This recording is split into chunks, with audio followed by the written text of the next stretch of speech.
Check out this pawn shop gamble for $100.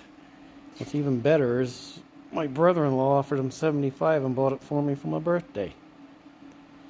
I don't know if you're familiar with these, but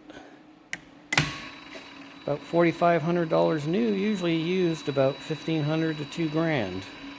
Found a loose wire on the circuit board. I'm pretty sure that's probably why it was there.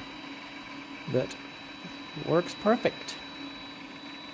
Finally, something came out good for me.